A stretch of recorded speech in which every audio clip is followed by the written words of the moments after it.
Buddha's universal truth: you are not the exception. How are you suffering right now? What can you do about it? Those are the questions the Buddha has you ask. Suffering, its cause, its cessation, and the path to its cessation. These are the Buddha's truths, but not his own personal truths. These are the only truths to which he gave the name Ariya Sacca, or noble truth. In other words, these are standard all across the board, and all of his teachings are centered on just these issues. We know this, we've heard it many times. The Buddha says that all he teaches is suffering and the end of suffering. Yet, when you look in the books, there seems to be so much more. People are often tempted to try to create a systematic philosophy out of what the Buddha taught, but all his many teachings are basically different approaches to these two issues: how to understand suffering, how to put an end to it.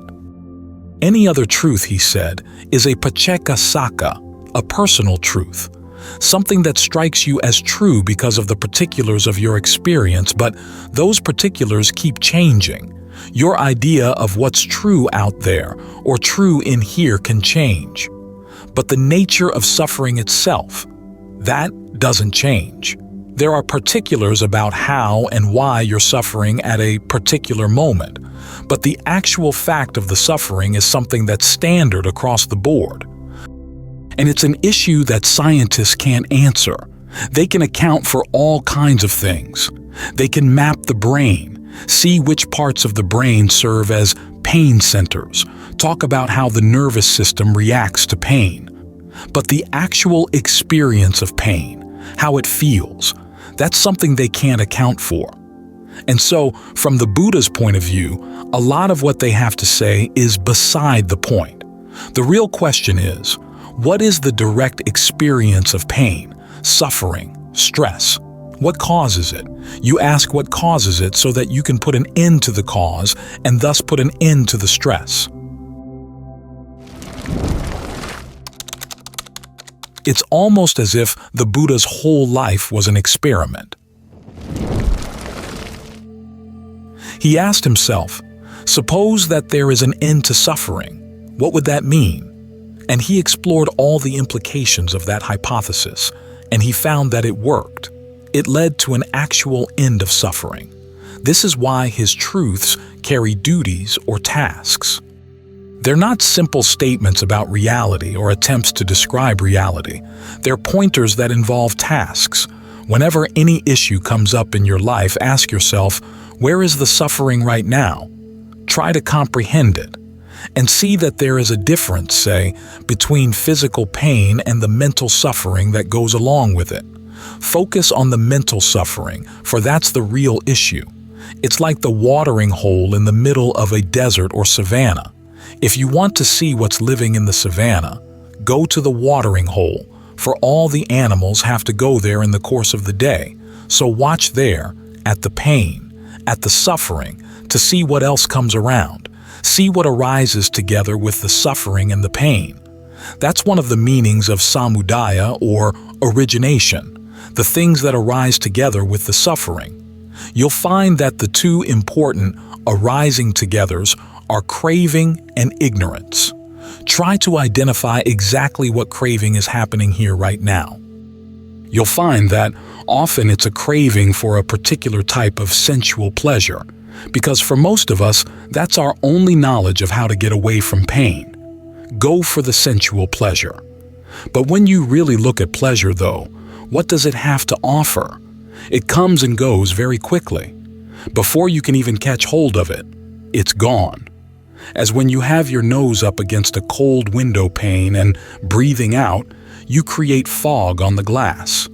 Before you can even determine what shape that little patch of fog takes, it's gone. If you try to catch hold of it, what have you got? You can't catch the fog.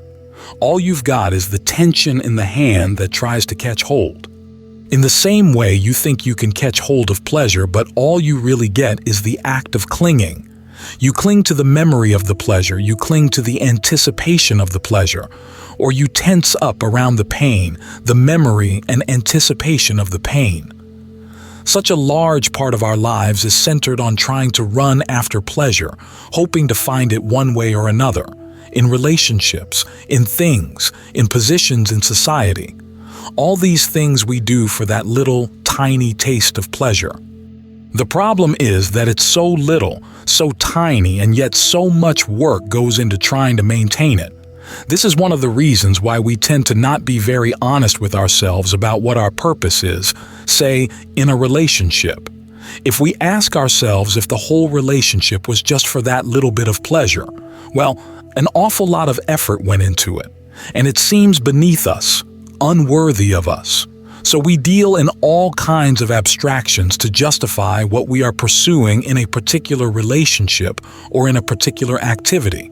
We dress things up in vast, cosmic, or psychological terms. But if you put yourself in a position where you can be honest about it, you begin to realize that there's an awful lot in life that's not worth the effort. All these fleeting pleasures that we chase after. There's not nearly enough reward for all the effort that goes into trying to freeze them, solidify them, to the point where you can actually grasp hold of them. And of course, it never really works. It just keeps slipping through your grasp, and what you're left with is the tension of the grasp, the tension of the clutching hand that tries to hold on to these things. That, of course, leads to more suffering. Only when you can finally look at this and see it for what it is, are you in a position where you can really apply the path. In fact, the seeing of the process is the beginning of the path. You begin to get a little bit of disenchantment with the craving. As long as you're not disenchanted with craving, it's hard to practice the path.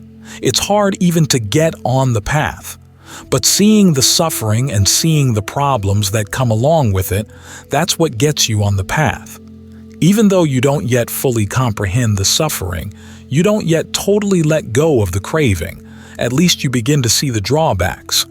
That in itself is the beginning of right view. From there, you develop all the other factors of the path, particularly right concentration, which gives the mind the strength it needs in order to pull away from the craving, to pull out of its old habits. Because the mind needs pleasure, you give it the pleasure of concentration. Once it has the pleasure of concentration, it has a point of comparison from which it can look at all the other pleasures that it's been running after and be really honest about their drawbacks. This honesty is what allows you to let them go. Ultimately, all you have left is the attachment to the path itself, attachment to the pleasure that comes from right concentration, and you work on letting go of that. That's what frees you. And this total freedom was how the Buddha proved to himself that his approach was right. It is possible to put an end to suffering. So these four truths are the only ones you have to take as totally absolute, totally true. Of course, the released mind goes beyond these truths as well. But as long as you're here in the midst of suffering, these are the only ones you have to hold on to trust as being absolutely certain. Whatever other issues may come up in the mind, view them as provisional. They aren't the real issues. No matter how real and insistent they may seem, you have to learn how to put a little question mark next to them. Then break them down into the terms of the Four Noble Truths. Because the Four Noble Truths are so basic and well known, we forget how radical they are. But if you learn how to use them in a radical way, they can really show their power. They're like a universal solvent that can dissolve every other issue in the mind. They keep us on the right track, keep us from getting distracted and led astray, weighing our minds down with all sorts of unnecessary theories and questions and ideas and guesswork. They do this by focusing our attention on the immediate issue. What is the suffering right now? What are you doing that's aggravating the suffering? Can you stop? What do you need to do in order to stop? Those are the questions you can apply to any issue at any time. They focus directly on your own experience, the part of your own experience that nobody else can know. This is why the Buddha said the Dhamma is pakatam, individual. It's universal in its truth, but very individual and very direct in how you're experiencing it right now, which is why the truths are also opanayiko pertinent, relevant all the time. They're always there to put to use. They're always there to depend on. So don't ever let yourself think that you're left adrift without a compass. When things seem confusing, when things seem chaotic in life, fall back on these truths, and they'll show you the way out. Universal truths. When you meditate during the Dhamma talk, 99% of your attention should be with your breath. Let the talk be in the background, because the Dhamma is found inside the mind. The Dhamma in words is just pointers. As you listen to the talk, remind yourself that the words are pointing inside your mind. If you're inside your mind paying attention to what you're doing, you're already at the right place. You don't need the talk. If you find yourself wandering outside, you'll run up against the talk and it'll point you back in to where the real problem is: ignorance. Real ignorance is not ignorance of words or principles. It's ignorance of what's going on in the mind. In particular, it's ignorance of how you're causing yourself suffering. In a broader sense, it's ignorance of four noble truths. Ignorance of where there's suffering right now and of what you're doing to cause the suffering. Ignorance of what you could be doing to put an end to the suffering and of what the end of suffering would be like. Those are the four things you could be paying attention to. They're things that are happening right inside. They're not happening in the words. The words simply point to these things, and especially to your experience of suffering, something that nobody else is experiencing. That suffering is as close as you get to really purely personal experience. There's no way you can take it out and show it to us. Scientists studying your brain can see all sorts of indicators that you might be in pain, but they can't actually see your suffering. And there's no way you can compare your suffering to anyone else's to see who's suffering more, exactly what it tastes like, or what it feels like. But it is something you can know for yourself, so you should pay attention to it. What this means is that the Four Noble Truths are not some abstract teaching whose truth is peculiar to India 600 years ago.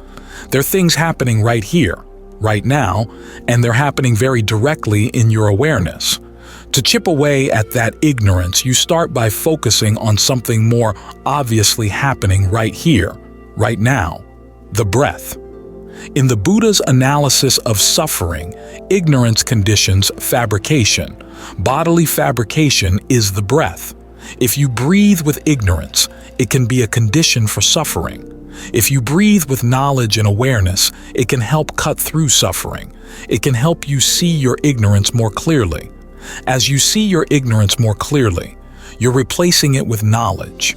So when you're focused on the breath, learning to breathe comfortably, allowing the mind to relate in a comfortable way with the breath, you're taking a stand against ignorance and all the ignorant thought processes that go on through the day. You're putting up a resistance to them so that you can understand them. It's through understanding them that you can go beyond them, transcend them. These principles are universal. That's why the Buddha called them Ariya Sacca, which we translate as noble truths. But the word Ariya, in addition to meaning noble, also means standard, in the sense of a universal standard. So these truths are not only noble, they're also universal standards. They apply to all of us, with no exceptions. They're something we all have in common. We each experience suffering and the cause of suffering for ourselves alone, but the pattern of our suffering is something we have in common, which is why the path to the end of suffering is universal. It doesn't matter what country you come from, what your background, what your language. The path works across the board if you apply it in all fairness, if you realize that this is something that applies to you as much as it does to anyone else. Most of us like to think of ourselves as exceptions to the rule. We like to think that it's going to be different for us somehow, especially when you hear of all the effort that the various ajahns put into the practice. We'd rather not have to do all that work. We think that maybe things should be easier for us because we're better educated, or maybe we know more in our culture. Well, no, we don't. Our problems are just the same as theirs. They may be dressed up a little bit differently in each case, but at their root, they're all the same. Ajahn Fuang once quoted Ajahn Mun saying that people are all alike, but then if you look a little deeper, you see that they're really not. But then when you look deeper still, you see that they really are. Ajahn Fuang's comment on that was, take that and think about it for a while. There are some differences, but what we have in common is what's really important. Like the chant we had just now, aging, illness, death, and separation. These are things we all have in common. The chant is a little bit lacking in that it simply reminds you that you are subject to aging, subject to illness, subject to death. Or, as in the Thai translation, these things are normal for you. You're subject to being separated from things that you love. Life starts out. You're always learning new things, gaining new things, but then it reaches a point where they all start going away. What you do have left is your actions. You will fall heir to what you do, say, and think. And the results depend on whether what you do, say, and think is skillful or not. As the Buddha said, thinking about these truths as they apply to yourself keeps you from doing unskillful things. You realize, my gosh, if I allow myself to think a lot of unskillful stuff today, the results are going to seep out into my words. They're going to seep out into my actions. Then I'll start not just thinking unskillful things, but also doing and saying unskillful things. That all begins to pile up. Do you want that? No. So these reflections are meant to keep you in line, to keep you from doing harmful things to yourself, harmful things to other people. They teach you restraint. But the original sutta in which this chant is found doesn't stop just there. It goes on to recommend that you remind yourself that these things don't just apply to you, they apply to everybody, to all levels of being. No matter where you go, this lifetime, the next lifetime, whatever the realm, all beings that have been, all beings that will be, whether they're living, whether they're dying, whether they're being reborn, these principles apply to all of them.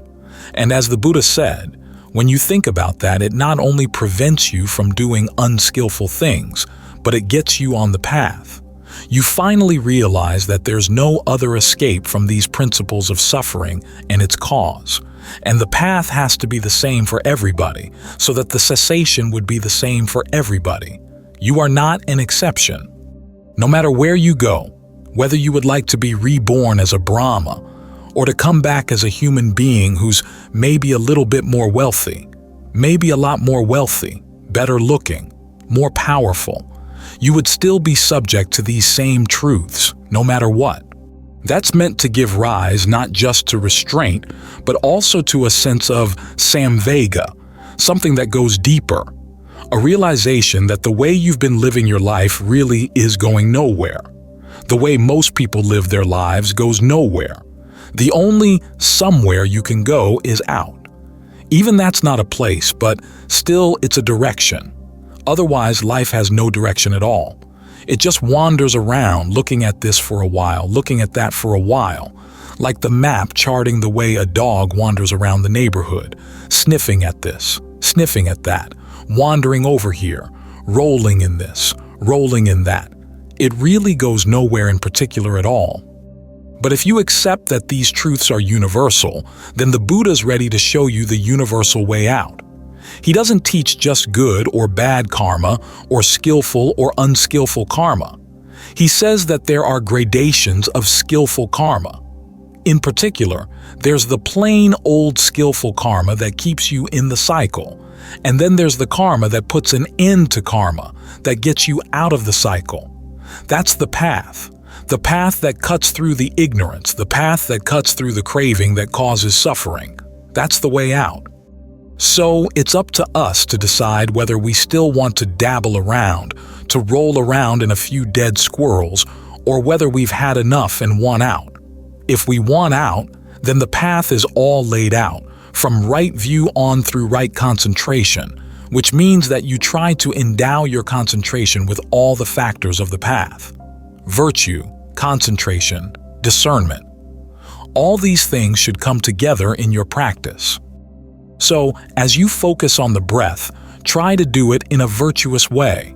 In other words, do it with restraint. Remind yourself you can't go wandering off, dabbling in this, dabbling in that. You've really got to be true to the theme of your concentration. And your concentration should be discerning. Which ways of focusing on the breath make the mind uncomfortable? Which make the breath uncomfortable?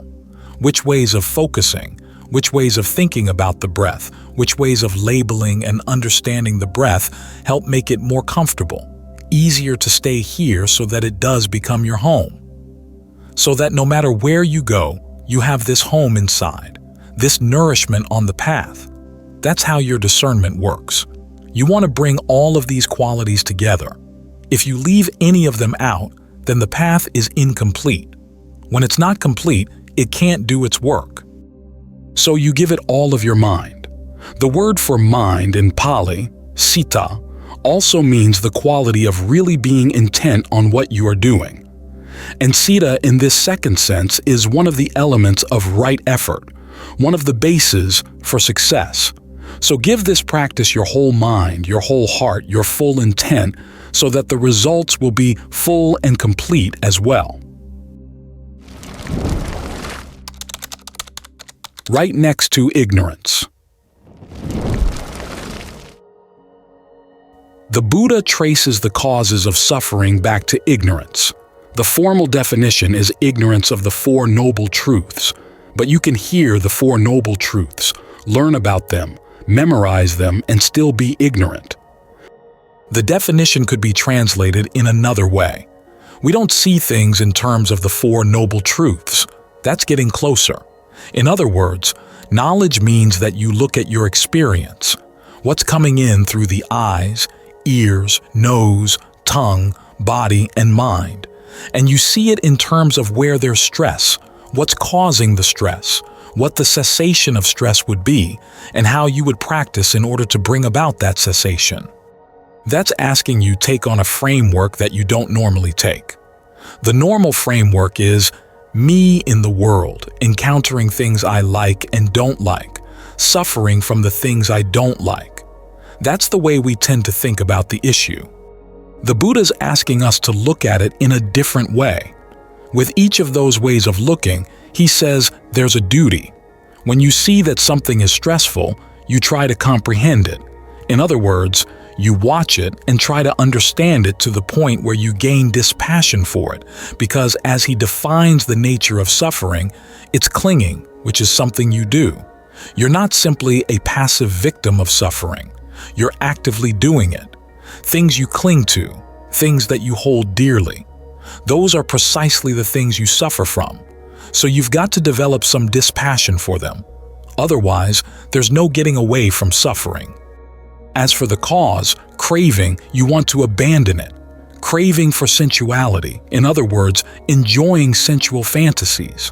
Craving for becoming, wanting to take on an identity in this world so that you can get pleasures out of the world. And then craving for non-becoming. You find that your identity is not working well, so you want to destroy it. All those kinds of craving are to be abandoned. The cessation is to be realized. And the cessation is defined basically as the abandoning of craving.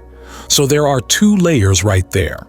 You abandon craving, and then you watch, observe, and realize that when you let go of the craving, suffering really does stop. We develop the path so that we can put the mind in a position where it can see that happening. This is why we concentrate, taking the Buddha's definition of right mindfulness as our frame of reference. In other words, you're going to stay with the body right here, in and of itself. You're not going to think about the body in the world, either your imaginary worlds or in the actual human world. You focus on, this is what it's like to have a body right here. One of the ways you can do that is by focusing on the breath. simply watching it as a process on its own.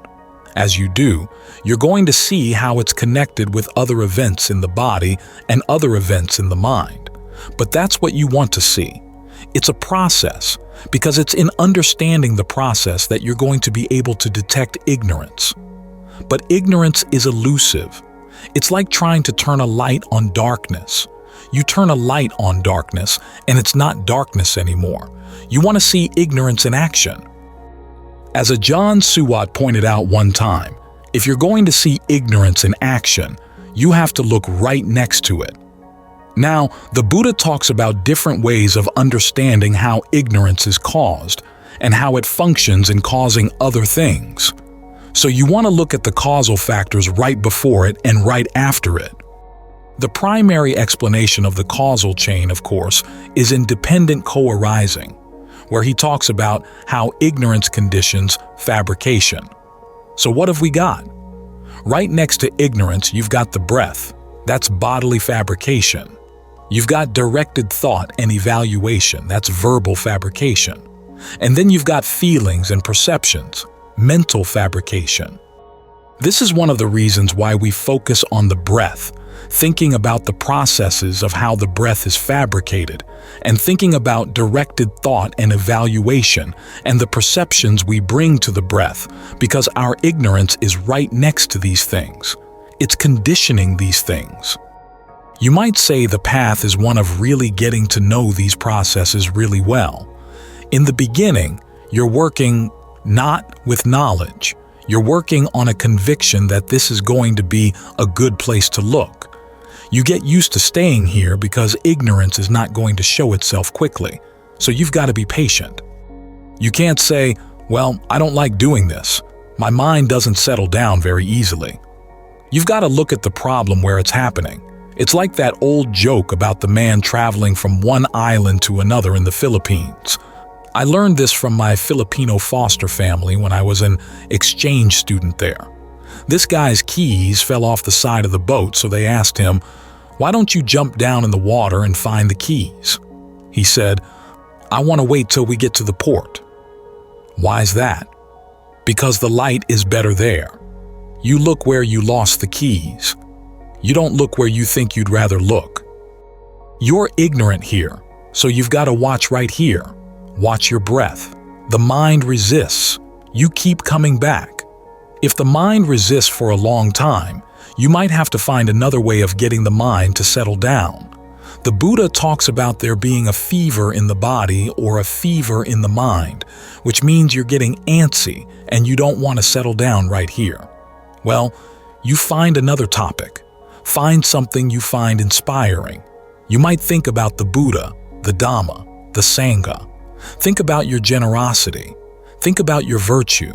In times like this, you want to think about how good it has been, the times when you actually were able to carry through with the precepts when it was difficult, or you were able to be generous when it was difficult to give you a sense of well-being. But eventually, you do want to get back to the breath, because that's right next to where ignorance is.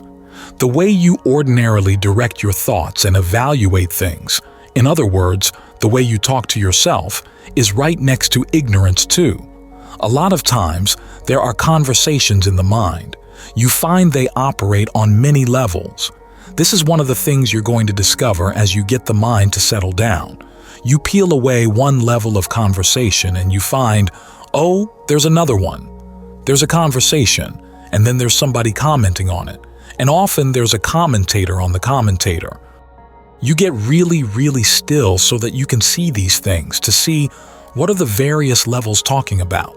You want to peel these levels away until you get to one that's just basically asking the question, what to do next? What to do next? What to do next? It's a question. At the very basis of our experience of time and place, there's a question. You can see that and you ask yourself, well, who's talking to whom in here?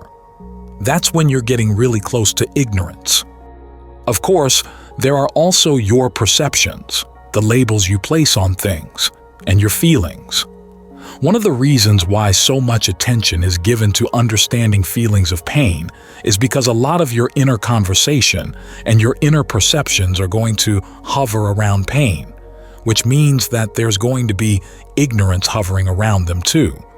This is one of the reasons why we focus right here, because all these things are right here, and they're right next to ignorance. As you get the mind to settle down, you find some of these layers of fabrication will peel away. The directed thought and evaluation peel away after a while, and you're just with one perception of the breath coming in, going out, minimal conversation. But that requires a strong perception. As you protect the feelings, the feeling tones, the feelings of pleasure and rapture, then the pleasure gets stronger, the rapture gets stronger. Then it gets too much. You try to tune into a subtler level of pleasure and the rapture begins to evaporate. It's worth noting that the levels of jhana are defined by their feeling tone. As I mentioned the other day, the Buddha doesn't say, first jhana accompanied by pleasure and rapture. He just says, first jhana, pleasure and rapture accompanied by directed thought and evaluation. You're with the feeling tone, but again, you have to stay primarily with the breath. You have to stay with the frame of reference. Otherwise, the feeling tone will take over and you'll zone out. But you've got the feeling right here. You can look right here at the feeling, how you respond to the feeling of pleasure. When it seems to be too gross, even the pleasure gets too gross, then there's a feeling of equanimity. How do you understand that? The Buddha says you want to watch right there. Some people say, this is it. Everything's very still, very quiet. They talk about returning to your pure nature of knowing, but that's not what it is. It's just equanimity, and you can get fixated on the equanimity. But again, ignorance is right there, right nearby. So this is one of the ways you get close to ignorance so that you can see it. There's that other analysis, which is that ignorance is kept going by the hindrances, which means that if you understand the processes by which the mind gets distracted, the steps by which it changes from being focused on the breath to being focused on, say, a desire for a certain food or a desire to see justice done here or there, to see people punished, whatever the hindrance, what are the steps between being focused here and moving? There tends to be a lot of ignorance in there as well. This is why you want to be as alert as possible to when the mind slips off, so that you can catch it. You begin to see stages in the process of moving that you didn't see before. That's another way of clearing up ignorance. There's also a passage where the Buddha talks about how ignorance is fed by the three asavas or outflows, effluents of the mind: sensual desire, becoming, and ignorance itself. How does sensual desire flow out of the mind? It's not the case that something beautiful has to come, and then you feel desire for it, or a thought of something beautiful has to come, and then you feel a desire for it. Sometimes the desire is there before you have anything specific to latch onto. That desire is going to look for something to latch onto. Can you see that happen? This current that the ajahns talk about so much, the current of the mind flowing out. Can you watch it flow but without your going with it, either to latch on to a particular pleasure or to latch on to a thought world in which you might take on an identity? So, as you notice, the things you need to look at in order to see ignorance are all right here as you're focused on the breath and thinking in terms of fabrication, thinking in terms of how to keep the mind from going with the hindrances, or thinking in terms of how to watch the mind as it flows out. It's like being a hunter. You know that the animals tend to go to a certain place, so you go to that place and hang out. You're very quiet and very watchful because you can't time when they're going to come. You can't say, I'm going to be hungry at 4 o'clock, so I want something to come by here by 3, so that I can have it in time for when I'm hungry. I talked with an anthropologist one time. He was talking about how in more modern anthropology, when you're going to go study a primitive tribe, you try to learn all the skills that the people in the tribe practice so that you really understand the life of the tribe from within. And he was saying that there's one skill that educated Westerners really have trouble mastering. In fact, they can't master it at all. That's the old ways of hunting. We weren't talking about modern ways of hunting where everything's tipped in favor of the person with lots of gear. The old kind of hunting, when you had to just be very quiet, very still, but very alert at the same time. That was the problem. It's mastering that mind state that's quiet and alert and very, very patient that modern people have trouble mastering. But even though it may be hard to develop, that's what we've got to develop. Because, as I said, ignorance will show itself at these places, but it's never going to tell you when. We're all too eager, usually, to fill in the blanks, thinking we know when we really don't, thinking we understand when we don't. It requires a certain humility, the admission that, yeah, I really don't know. If you don't admit that you don't know, you won't even have in your mind the possibility that what you think you know could actually be ignorance. But that's precisely what it is. The same way that the things you think will give you happiness, the things you like, are precisely the things that are causing you to suffer. The Four Noble Truths are not intuitive. They make sense on paper, but when you actually look at how the mind works, they go against a lot of our habits. It's in learning how to develop new habits that we can actually see things in terms of the noble truths and carry through with their duties.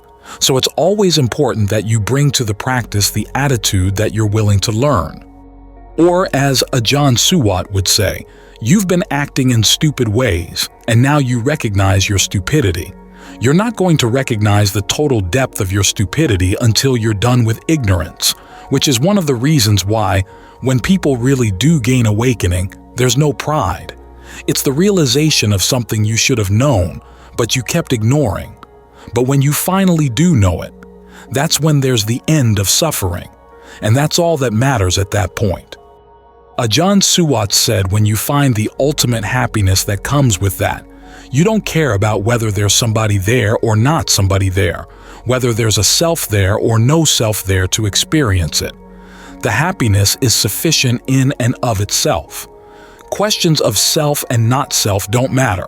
Or as Ajahn Mahabua would say, if you take ideas of self and not self and try to plaster them on nibbana, it's as if you're covering it with excrement. But when you find it, it's pure. That's what they say. So check and see for yourself. The Four Noble Truths from Within. We've all probably experienced that point in childhood when you wonder, do other people experience the world the way you do? We can point to something that's blue and agree that it's blue, but do other people experience blue the way that you do? You wonder about that for a while and then you put it aside. It's not that big a problem, but it does point to something very important, which is that we each have a world we experience from inside in which we don't share with anyone else. It turns out that there are actually some issues in that area of our experience that are big problems.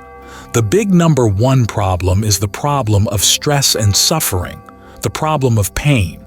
You feel your pain, and nobody else can feel it. It's something you experience, all on your own, from within. When a politician says he feels your pain, you wonder what he's feeling, but he's certainly not feeling your pain. He may be sympathizing. We do sympathize with one another when we see the signs that someone else is in pain, but both the feeling of sympathy and the pain are something totally inward. Your sympathy and my pain are two different things. The Buddha's approach is to focus precisely on this area of your awareness, how you experience things from within, how you experience from within, and to find also within a solution to the problems that come from within. In teaching this path that we're following, he gives us a vocabulary to understand how we experience things from within. Our culture doesn't give us much of a vocabulary for this area of experience, especially nowadays when science tries to define us in terms of our bodies as measured from outside. There's such an elaborate vocabulary for that aspect of the body that we get overwhelmed. They tell us how the breath, for instance, can be measured from outside, and so we forget to notice how we experience things like the breath from within. What can we do about that? Try to get in touch with the most direct experience you have of things prior to the vocabulary of science. One of the first things you notice about your experience when you look at it directly is that you're not totally passive. You can do things. There are certain things you can change, certain things you can adjust. There are certain things you can move in certain directions, and there are other things you can't. Take your body, for instance. The Buddha talks about the body as you experience from within, in terms of the four properties: solidity, which he calls earth; liquidity, water; energy, breath or wind; and then warmth, which he calls fire. As you're focusing on the breath, it's good to remember that we're not here worried about the air that scientists might be able to measure coming in and out through the nose. We're concerned with the flow of energy in the body that we feel directly because it's something we can adjust. This process of adjusting our experience, having intentions and shaping our experience, the Buddha calls that fabrication. One of his important insights is that if you do this fabrication in ignorance, you're going to suffer. But if you learn how to do it with knowledge, specifically knowledge of the Four Noble Truths, you can take that process of fabrication and turn it into a path that leads to an experience totally unfabricated. That's the part of the equation you have to take on faith. You haven't reached awakening. You haven't experienced anything that's really unfabricated. Of course, scientists looking at you from outside would say, "Oh, that's impossible. Human beings can't experience anything that's uncaused." But the Buddha says that he's had the experience himself, and he's a reliable sort of person. And even better, he says, this is how you do it. This is how you look at your experience directly and deal with it directly so as to find the unfabricated too. Take the body as your field from within. What is it like when you try to make yourself aware of the whole body as you breathe in and breathe out? You find there's the obvious movement of the in and out breath, but there are also other movements as well. There's the movement of the liquid in the body, and often we confuse the two. When there's a lot of pressure, say in the chest or the head, it's not so much that the breath is flowing there. We're making the blood flow as well. Of course, the liquid part of the body running up against the solid parts creates pressure, so you have to look at your perception of what's happening to see where it's causing confusion. Your breath actually flows very freely. Blood doesn't flow quite so freely because it runs up against obstacles. This is why, when you try to direct the breath energy to different parts of the body, it's not something you push or squeeze. It's more a matter of mentally going down through your sense of your arms and through your sense of your legs and your torso and your head. Wherever you notice there's any tension, you just allow it to relax. That's all you have to do. You just allow the relaxing. The breath will do the flowing. So you have to be very still. Once things are relaxed, you just maintain that sense of being open and relaxed. I remember when I first went to Thailand, Ajahn Fuang would talk about working with the breath energy, allowing it to flow here, allowing it to flow there, and people seemed to pick up immediately on what he was talking about. For me, though, it was totally foreign. It took a while to just sit with the breath and gain a sense of what he was talking about. I realized that these flows of energy were already happening all the time. It's just that I'd been squeezing them and doing other things unconsciously, fabricating them in a lot of ignorance. The result was that I was left with headaches and aches in different parts of the body. So learn to sit with the breath for a while and just think that the breath can do the work. If you push things, you're pushing the blood, and that's going to create problems. But if you think of the breath as being able to penetrate even the most solid parts of the body, that takes a lot of the pressure off. Then you can start investigating. When I breathe in, which direction does the breath seem to flow most readily? Does it flow up or does it flow down? Am I making it flow up? Sometimes it's good to have the breath energy coming up to the head, especially after a meal, when all the blood seems to settle down in the stomach and your brain is deprived. Other times, though, if the energy is coming up as you breathe in, it's going to give you a headache. Hakuin, the Zen monk, talked about suffering from Zen sickness, which is basically a problem of the upflowing energy in the body being too strong and getting stuck in the head. To counteract it, he would visualize a big ball of butter on top of his head, melting and coming down, down so that there was a sense of downflowing energy, even as he breathed in, even as he breathed out. So see what kind of perception you can hold in mind that will help bring things back into balance. If you can't figure anything out, just sit and watch for a while. Allow the breath to come back to its own equilibrium.